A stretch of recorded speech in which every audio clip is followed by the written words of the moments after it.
السلام علیکم ورحمۃ اللہ وبرکاتہ۔ ان الحمد للہ نحمده ونستعینه ونستغفره ونؤمن به ونتوکل علیہ ونعوذ باللہ من شرور انفسنا ومن سیئات اعمالنا من يهده اللہ فلا مضل له ومن يضلل فلا هادی له واشهد ان لا اله الا الله وحده لا شريك له واشهد ان محمدا عبده ورسوله اما بعد فان خير الحديث كتاب الله وخير الهدي هدي محمد صلى الله عليه وسلم وشر الامور محدثاتها وكل محدثة بدعة وكل بدعة ضلالة وفی روایت وکل ضلالۃ فی النار۔ برادران اسلام، واجب الاحترام بزرگوں، دوستوں، عزیز ساتھیوں، لائق احترام ماؤں اور بہنوں، اللہ تبارک و تعالیٰ کے فضل و کرم سے آپ کے سامنے MSLI لائیو ٹی وی کے ذریعے درس بخاری تسلسل کے ساتھ جاری و ساری ہے۔ گزشتہ کا جو درس آپ کے سامنے پیش کیا گیا تھا، اس میں نے بخاری کی حدیث نمبر 1 اور 2 اور اس کی مختصر ترین تشریح پیش کی۔ اللہ کے اذن سے آج انشاءاللہ تیسری حدیث اور اس کے متعلق چند ضروری باتیں پڑھنے اور سمجھنے کی کوشش کریں گے۔ اللہ ہم سب کو اللہ کے رسول صلی اللہ علیہ وسلم کی اطاعت اور اللہ کے رسول صلی اللہ علیہ وسلم کی احادیث کو سننے اور عمل کرنے کی توفیق عطا فرمائے۔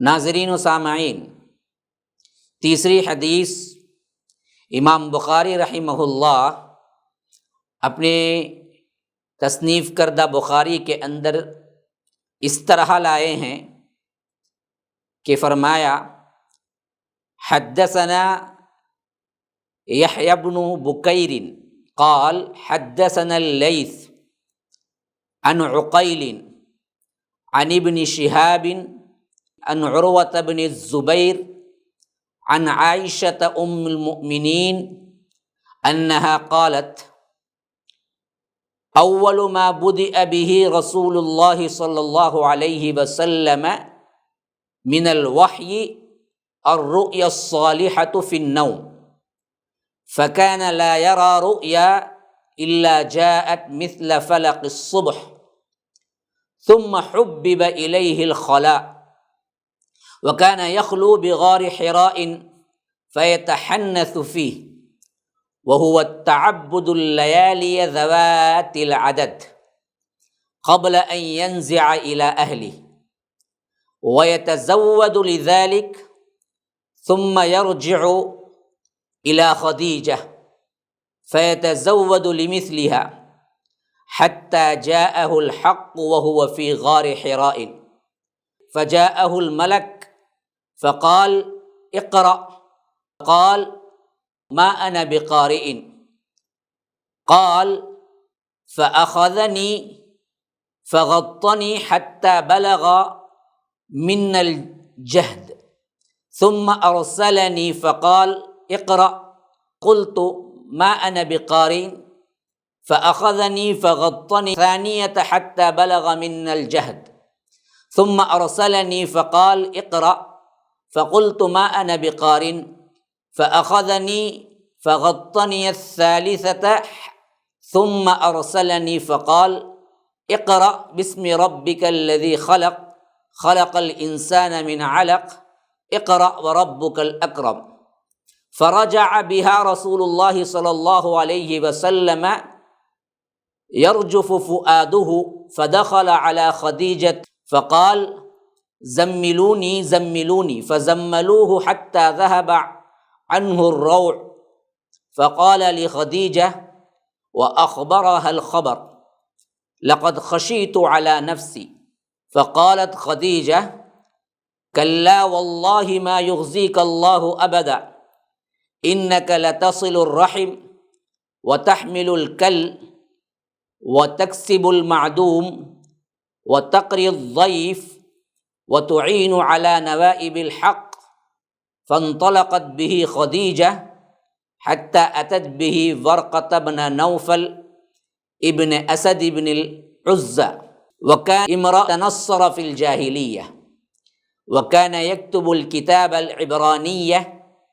فيكتب من الإنجيل بالعبرانية ما شاء الله أن يكتب وكان شيخا كبيرا قد عمي فقالت له خديجة يا ابن عم اسمع من ابن أخيك فقال له ورقة يا ابن أخي ماذا ترى فأخبره رسول الله صلى الله عليه وسلم خبر ما رأى فقال له ورقة هذا الناموس الذي نزل الله على موسى يا ليتني فيها جذعا ليتني أكون حيا إذ يخرجوك قومك فقال رسول الله صلى الله عليه وسلم أو مخرجيهم قال نعم لم يأت رجل قط بمثل ما جئت به إلا عودي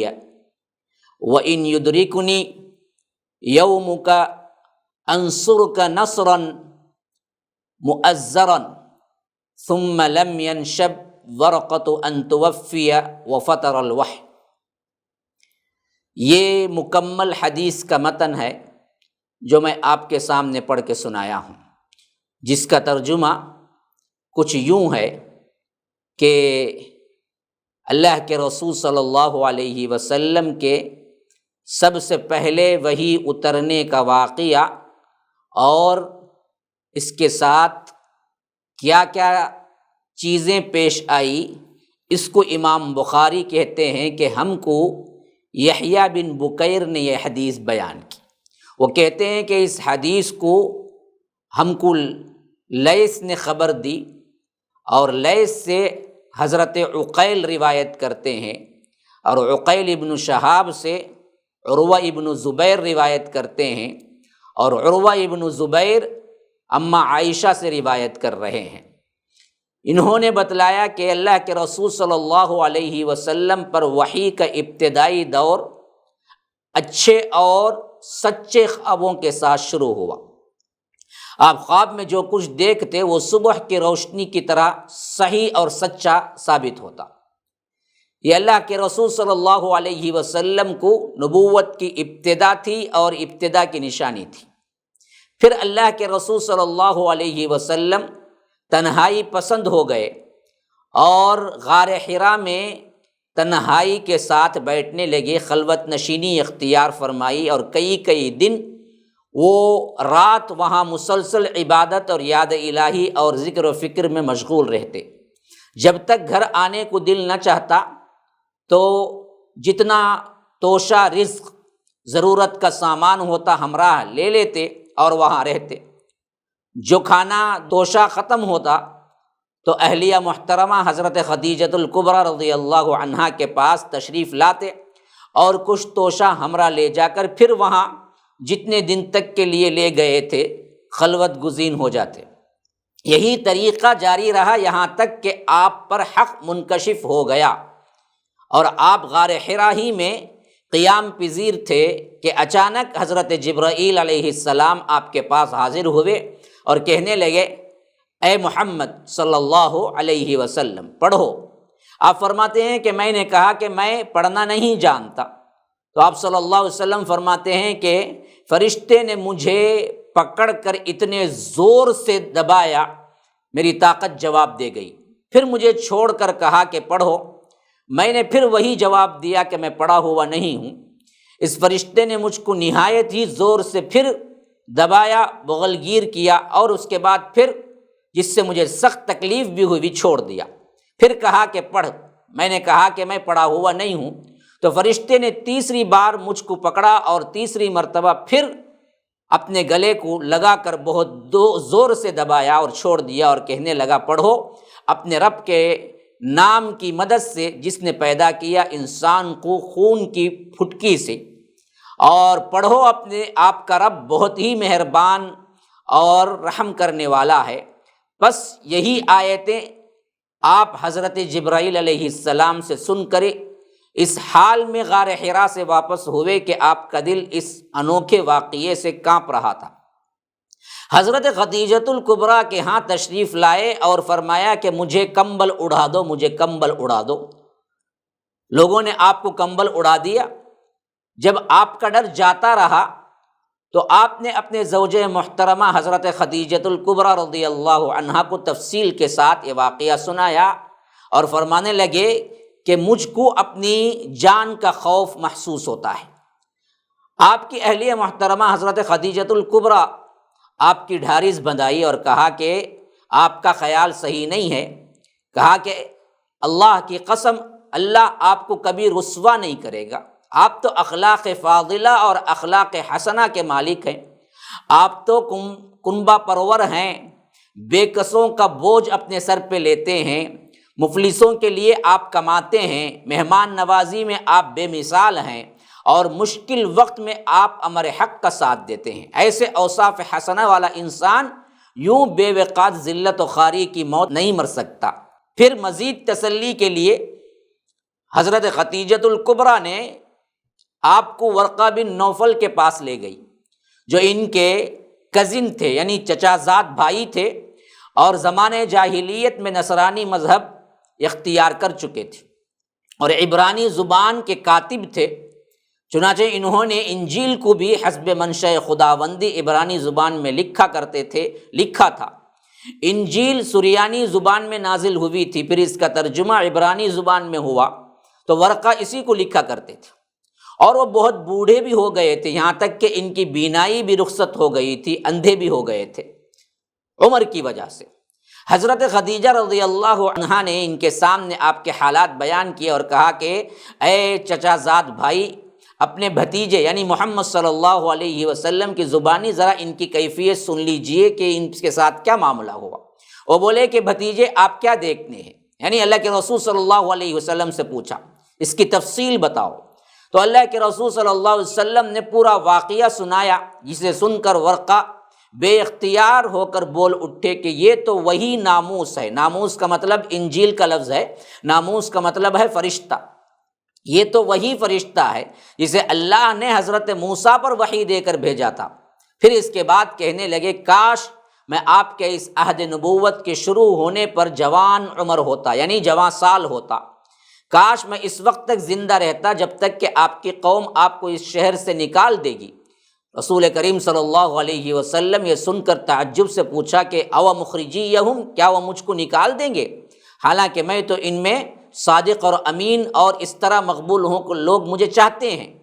تو ورقہ نے کہا کہ ہاں یہ سب کچھ سچ ہے، مگر جو شخص بھی آپ کی طرح امر حق لے کر آیا ہے لوگ اس کے دشمن ہی ہوئے ہیں، یہ اپنے علم کی بنیاد پہ پیشن گوئی کر رہے تھے۔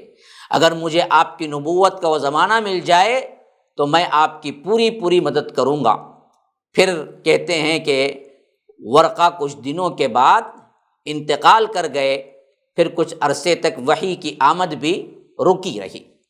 تو یہ اصل میں وہ طویل روایت ہے جو کہ وحی کے اترنے کا پورا واقعہ اس کے اندر موجود ہے، جو اللہ کے رسول صلی اللہ علیہ وسلم نے سنایا، اور حضرت ام المؤمنین اماں عائشہ رضی اللہ عنہ نے پھر ان سے سن کر یہ پورا واقعہ بیان کیا جو حضرت خدیجۃ الکبریٰ کے ساتھ پیش آیا تھا۔ اب اسی سے کچھ اور تشریحات بن رہی ہیں چوتھی نمبر کی حدیث کے ساتھ، تو ہم اس کو پڑھ لیں گے، پھر اس کے بعد اصل تشریحات کی طرف جائیں گے۔ کہتے ہیں کہ قال ابن شہاب واخبرنی ابو سلمۃ بن عبد الرحمن ان جابر بن عبد اللہ الانصاری قال وهو يحدث عن فترة الوحي فقال في حديثه بين انا امشي استمعت صوتا من السماء فرفعت بصري فإذا الملك الذي جاءني بحراء جالس على كرسي بين السماء والأرض فرعبت منه فرجعت فقلت زملوني زملوني فانزل الله تعالى يا ايها المدثر قم فانذر وربك فكبر وثيابك فطهر والرجز فاهجر فحمي الوحی، کہ یہ حدیث اسی سے ریلیٹڈ ہے، اس واسطے امام بخاری رحمہ اللہ 4ویں حدیث کے طور پر لائے ہیں کہ ابن شہاب وہ کہتے ہیں کہ مجھ کو ابو سلمہ بن عبد الرحمن نے حضرت جابر بن عبداللہ سے انصاری سے روایت کرتے نقل کرتے کہا کہ آپ صلی اللہ علیہ وسلم نے وحی کے رک جانے کے زمانے کے حالات بیان فرماتے ہوئے کہا کہ ایک روز میں چلا جا رہا تھا کہ اچانک میں نے آسمان کی طرف ایک آواز سنی اور میں نے اپنا سر آسمان کی طرف اٹھایا، کیا دیکھتا ہوں کہ وہی فرشتہ جو میرے پاس غار حرا میں آیا تھا وہ آسمان اور زمین کے درمیان میں ایک کرسی پر بیٹھا ہوا ہے۔ میں اس سے ڈر گیا اور گھر آنے پر میں نے پھر کمبل اوڑھنے کی خواہش ظاہر کی۔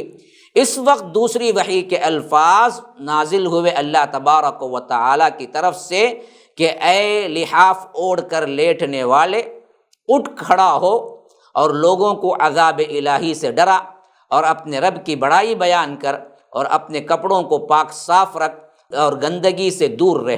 اس کے بعد وحی تیزی کے ساتھ پے در پے آنے لگی۔ اب یہ کہتے ہیں کہ اللہ کے رسول صلی اللہ علیہ وسلم کے وحی اترنے کے بعد جو زمانہ تھا وہ بعض روایتوں میں 6 مہینے، بعض روایتوں میں 40 دن، بعض روایتوں میں کچھ اور مدتیں بیان ہوئی ہیں، لیکن جو بھی ہو اس کے بعد جو دوسری وحی نازل ہوئی اس کے بعد لگاتار وحی نازل ہونا شروع ہو گئی۔ اس کے بعد وہ فترہ وحی کا زمانہ ختم ہو گیا، اسی واسطے وہ دوسری حدیث اس کے ساتھ لائے امام بخاری رحمہ اللہ۔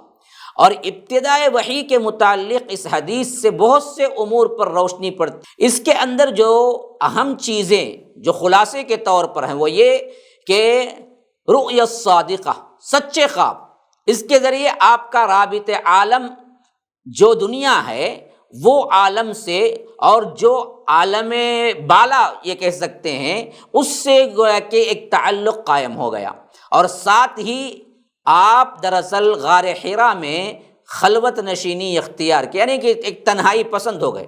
اب یہ غار حرا کیا ہے تو کہتے ہیں کہ یہ غار حرا مفسرین ذکر کر رہے ہیں، محدثین ذکر کر رہے ہیں کہ غار حرا مکہ مکرمہ سے تقریباً 3 میل کے فاصلے پر ہے۔ آج بھی حجاج اور معتمرین جاتے ہیں تو جا کے دیکھتے ہیں یہاں تک کا فاصلہ اللہ کے رسول صلی اللہ علیہ وسلم بالکل پیدل سفر کرتے تھے، اور اوپر چڑھنے کی تو آپ دیکھیں گے اچھے بھی آج کیا ہیں، وہاں پر وہ پہاڑ کو چڑھ کے وہ غار تک نہیں پہنچ سکتے، جو کہ اللہ کے رسول صلی اللہ علیہ وسلم کا معمول تھا۔ آپ وہاں کیا کرتے تھے تو حدیث کے الفاظ آئے ہیں تحنس اختیار فرمایا۔ لفظ تحنس کیا ہے؟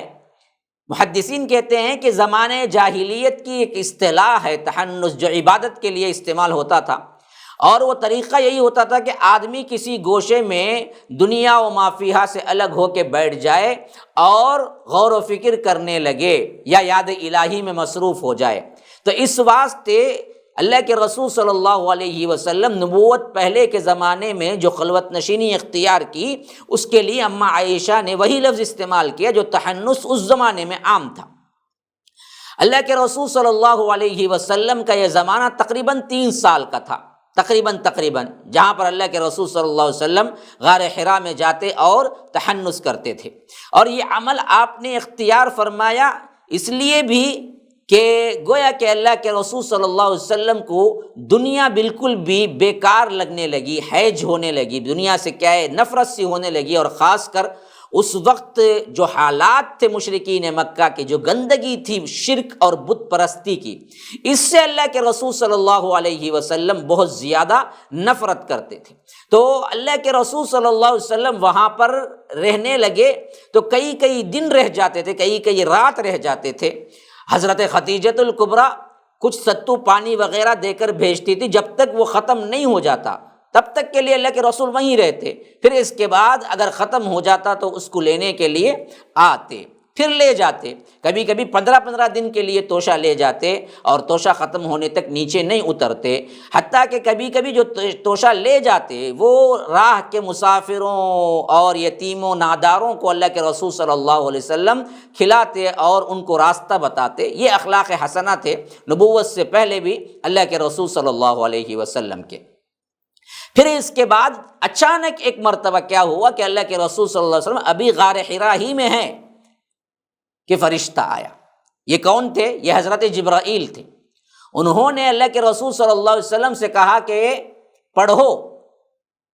اب اس میں یہ معاملہ بھی ہے کہ اللہ کے رسول صلی اللہ علیہ وسلم پڑھنا لکھنا نہیں جانتے تھے، اور دوسری یہ بات بھی ہے کہ پڑھنا اگر ہے تو کسی چیز کو بتا کر بھی کہہ سکتے تھے کہ یہ پڑھو۔ تو بہرکیف ایسی بھی بعض چیزیں آئی ہیں روایتیں، لیکن اللہ کے رسول صلی اللہ علیہ وسلم نے صاف کہا کہ ما انا بقارئ، میں پڑھا ہوا نہیں ہوں، میں پڑھنا نہیں جانتا۔ اس معاملے میں حدیث بخاری کے اندر آیا ہے کہ 3 مرتبہ اللہ کے رسول صلی اللہ علیہ وسلم کو حضرت جبرائیل نے بڑے زور سے اپنے آپ سے گلے لگایا، گویا کہ سینہ اور حضرت جبرائیل کا سینہ مل گیا۔ یہ ایک اشارہ تھا کہ اللہ کے رسول صلی اللہ علیہ وسلم کو علم کا خزانہ دیا گیا ہے۔ بہرکیف یہ 3 مرتبہ ہوا۔ ایک مرتبہ اچھی طرح بغل گیر ہوئے، حتیٰ کہ اتنا دبایا کہ اللہ کے رسول صلی اللہ علیہ وسلم کہتے ہیں کہ مجھے شدت سے درد ہونے لگا، پھر چھوڑ دیا، پھر کہا کہ اقرا، پڑھو، تو کہا کہ ما انا بقارئ، وہی جواب۔ تو پھر ایک مرتبہ کیا ہے، بہت زور سے بغل گیر ہوئے، پھر چھوڑا، پھر کہا کہ پڑھو، پھر یہی جواب ملا۔ پھر اللہ کے رسول صلی اللہ علیہ وسلم کو پھر بہت زور سے کیا ہے بغل گیر ہوئے اور دبایا، پھر چھوڑا۔ ایسا 3 مرتبہ اپنے سینے سے حضرت جبرائیل کا سینہ ملا کر زور سے اس لیے دبایا بحکم الہی آپ کا سینہ کھل جائے اور ایک خاکی اور مادی مخلوق نورانی مخلوق سے فوری طور پر رابطہ ہو جائے۔ یعنی انسان خاک سے ہے اور فرشتہ نور سے ہے، اب ان دونوں کا مکمل ساتھ ہونا تھا اور یہ پیغام حضرت جبرائیل سے لینا تھا۔ تو شارحین حدیث محدثین کہتے ہیں کہ ایک طرح سے گہرا بندھن، گہرا تعلق قائم ہو جائے، اس واسطے یہ طریقہ حضرت جبرائیل نے بحکم الہی کیا ہے، اللہ تبارک و تعالیٰ کے حکم سے یہ کام ہوا۔ پھر اس کے بعد یہی ہوا کہ آپ بعد میں وحی الہی کے اترنے کے بعد بہت شدت سے انتظار کیا کرتے تھے اگر وحی کے اترنے میں کچھ فاصلہ ہو جاتا۔ تو پہلے وحی میں سلسلے علوم معرفت اور حق اور خلقت انسانی و اہمیت اور قلم و آداب قلم، تعلیم اور علم اور جہل کے فرق پر لطیف اشارے کیے گئے۔ آپ دیکھ لیجئے پہلے وحی کے الفاظ کیا ہیں، اقرا، پڑھو۔ کیا پڑھنا ہے؟ بسم ربک الذی خلق، اس نام سے پڑھو جس نے کیا ہے پیدا کیا ہے کائنات کو۔ خلق الانسان من علق، انسان کو بنایا خون کی بھٹکی سے، یا یوں سمجھ لیجیے منجمد خون سے۔ اقرا، پڑھو، وربک الاکرم، آپ کا رب بہت کریم ہے، بہت اکرم ہے۔ وربک الاکرم الذی علم بالقلم، جس نے کیا ہے تمہیں قلم سے تعلیم دی۔ علم الانسان، انسان کو وہ بتایا، وہ سکھایا، ما لم یعلم، جو کہ وہ نہیں جانتا تھا۔ تو اس کے اندر پہلے تو کیا ہے، رب کی معرفت، پھر بندے کی تخلیق، پھر رب کتنا مہربان ہے، پھر تعلیم و تعلم کی بات، پھر قلم و آداب کے بعد، کیونکہ تعلیم قلم سے ہوتی ہے نا، تو قلم کا ذکر، پھر اس کے بعد علم اور اس کے آداب کا ذکر۔ گویا کہ ضرورت کے اس وقت کی تمام چیزیں ان 5 آیتوں میں اللہ تبارک و تعالیٰ نے وحی اتار دی، جو سب سے پہلے وحی کے الفاظ تھے کہ اقرأ بسم ربک الذی خلق، خلق الانسان من علق، اقرأ وربک الاکرم الذی علم بالقلم، علم الانسان ما لم یعلم۔ پھر اس کے بعد اللہ کے رسول صلی اللہ علیہ وسلم وہاں سے نکلے، غار حرا سے نیچے اترے۔ اس وقت اللہ کے رسول صلی اللہ علیہ وسلم کے قلب کے اندر ایک طرح کی عجیب کیفیت تھی، کیا ہو رہا ہے میرے ساتھ؟ اس کیفیت کی وجہ سے ایک طرح کا خوف طاری تھا اور وہ سیدھے حضرت خدیجۃ الکبریٰ کے گھر پہنچے اور اپنی بیوی سے کہا کہ زملونی زملونی، مجھے چادر اڑا دو۔ یہ بخار کی وجہ سے یا انسان کیا ہے کبھی کبھی کمبل اوڑھ کے سکون محسوس کرتا ہے، تو فرمایا کہ مجھے چادر اڑا دو۔ تو پھر اس کے بعد تھوڑا سا اللہ کے رسول صلی اللہ علیہ وسلم نے اطمینان لیا، تو وہ تمام خبر، وہ تمام واقعہ جو غار حرا میں پیش آیا، وہ پورا کا پورا اپنی بیوی حضرت خدیجۃ الکبریٰ ام المؤمنین حضرت خدیجۃ الکبریٰ کو سنایا۔ اب سنانے کے بعد حضرت خدیجۃ الکبریٰ نے سب سے پہلے جو کارروائی کی وہ ہے تسلی دینا۔ بیوی کا سب سے اہم ترین رول جو ہے وہ ہے حضرت خدیجۃ الکبریٰ کا یہاں پر رول۔ پریشان حال شوہر گھر کو آئے تو سب سے پہلے کیا ہے، تو یہ زبردست یہ واقعہ ہمیں بتا رہا ہے کہ فوری طور پر انہوں نے کہا کہ اللہ آپ کو ہرگز بھی ضائع نہیں کرے، واللہ لا یخزیک اللہ ابدا، اللہ آپ کو کیسے ضائع کرے گا۔ پھر آپ کے حسن اخلاق کے وہ تمام باتیں لے آتے ہیں اللہ کے رسول صلی اللہ علیہ وسلم کے سامنے، جو کہ اللہ کے رسول صلی اللہ علیہ وسلم کے اندر بدرجہ اتم موجود تھے، کہ آپ مزدوروں کا بوجھ اٹھاتے ہیں، آپ غریبوں اور مسکینوں کی مدد کرتے ہیں، آپ رشتہ داروں کے ساتھ اچھا سلوک کرتے ہیں، آپ لوگوں کے لیے کما کر دوسروں پہ خرچ کرتے ہیں۔ اتنے اچھے اوصاف، اور یہ اوصاف بھی کیا ہیں، یاد رکھیے یہ سب سوشل سروس کے آ رہے ہیں۔ آج امت مسلمہ سوشل سروس میں بڑی پیچھے ہے، جبکہ اللہ کے رسول صلی اللہ علیہ وسلم کا نبوت سے پہلے کا اہم ترین کام یہی تھا، کتاب و سنت کے ساتھ، توحید کے ساتھ سوشل ورک پر انسانیت کے کام آنا، انسانیت کی ہمدردی کرنا گویا کہ ایک جز ہے، بہت اہم جز ہے جس کو ہم نے چھوڑ دیا ہے۔ پھر اس کے بعد تسلی کے لیے اپنے چچا زاد بھائی ورقہ بن نوفل جو تھے ان کے، اور وہ جاہلیت کے زمانے میں بت پرستی سے متنفر ہو کر نصرانی ہو گئے تھے، اور ان کو سریانی اور عبرانی زبان معلوم تھی، جو کہ اس زمانے کی قدیم ترین زبان ہے۔ جیسا کہ بعض روایتوں میں آتا ہے کہ تورات سریانی میں نازل ہوئی، بعد میں عبرانی میں تبدیل ہو گئی، بہت کم لوگ جانتے تھے سریانی، تو عبرانی بہت لوگ جانتے۔ تو یہ دراصل کیا ہے، عبرانی میں علوم حاصل کیے، اور اس کے بعد اپنے ہی علم سے توحید تک تو پہنچ گئے، شرک سے متنفر ہو گئے، لیکن ان کو پتہ نہیں تھا کہ کیسے اللہ کی عبادت کی جائے۔ کہا کہ کاش کہ میں جوان ہوتا اور اس وقت تک زندہ رہتا جب تمہاری قوم تم کو نکال دے گی۔ اللہ کے رسول صلی اللہ علیہ وسلم حیران ہو کے پوچھا، میری قوم مجھے نکال دے گی جو کہ مجھے آج صادق امین مانتی ہے، میرے لیے کیا ہے پلکیں بچھاتی ہے، یہ قوم مجھے نکال دے گی؟ اسی لیے کیا الفاظ بخاری کی روایت میں جو آئے ہیں وہ کیا، او مخرجیہم، یہ لوگ مجھے نکال دیں گے۔ تو حضرت ورقہ بن نوفل نے کہا کہ ہاں، کیونکہ کوئی ایسا پیغمبر نہیں ہے جو یہ توحید کو لایا ہو اور اس کی قوم نے اس کے ساتھ یہ سلوک نہ کیا ہو۔